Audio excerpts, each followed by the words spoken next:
Hello everyone, Robert the Mutant here. Short introduction. I'm going to be showing everyone in this video the boxing ring me and my mate built for outdoor summer use.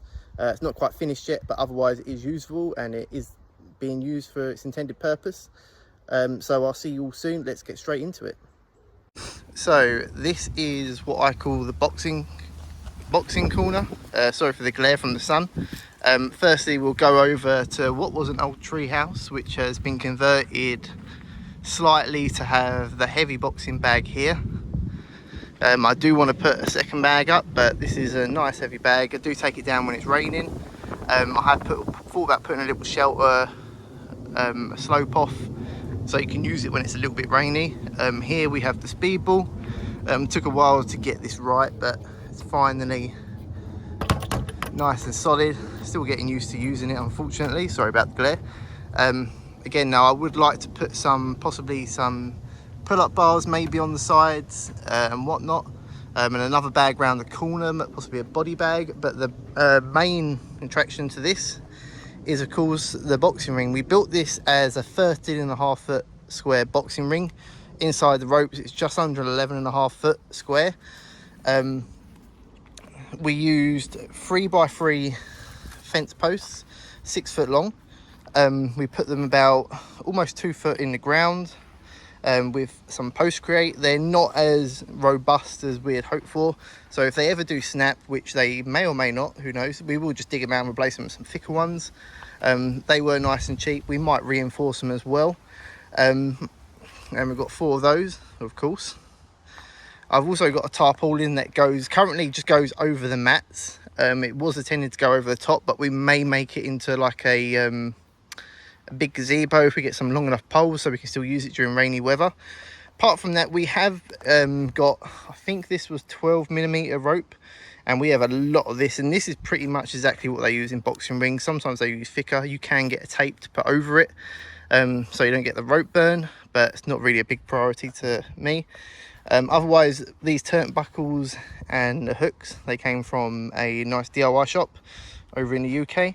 And these are pretty much standard what they use in boxing rings. They're nice and cheap. They're galvanized, so they're nice and weather resistant. We've got 4 of those, and they're all, I think, a foot apart. We've got 4 of them each way. We haven't got them too tight, like I said, because I don't want too much tensions and pressure being put on the ropes. The mats were actually the most expensive part. I think I spent £98 on the flooring, and these are just a typical interlock mat. They are I got ones that were used for inside and outside. If it's a bit wet, I just gave it a clean. They're inside and outside use, anti-rot. I did have a sheet underneath this, but they slipped on it a little bit, so we removed the sheet at the moment. It's not completely level yet, but it is flat. Which means it's usable, you know, there's no huge lumps or anything like that. So yeah, that's really nice. We have used it a few times. Obviously, it's lovely to use during the summer evenings when the weather's nice and cool, got a nice breeze like today.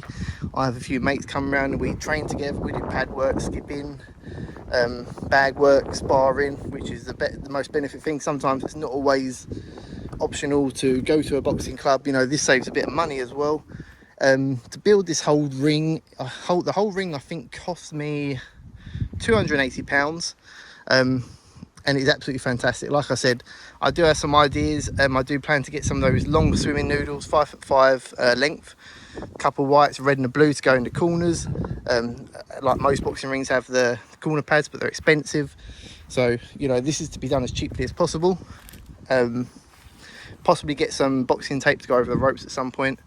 But otherwise, and obviously get some proper sand in and level out the bottom nice and quickly. Otherwise, that is pretty much the ring. Yeah, about £280 I think it costs to do the whole thing, which I think is really good. Might put shelter over it in the future. And again, over here we've got the speed ball, we've got the heavy boxing bag, possibly put another boxing bag around the corner, pull-up bar. Again, on these posts you can do banded exercises with resistant bands, which is also really nice. So it's a nice multi-purpose. Obviously not very great if it's raining, but when it's not raining, it's fantastic. Right, And that is it. That is the ring. Thank you everyone for watching my video. I'm going to end this video with a few training clips. Hope you enjoy them. I am next fighting on the 10th of December. I'm looking forward to training harder. I'm still training at the moment, ready.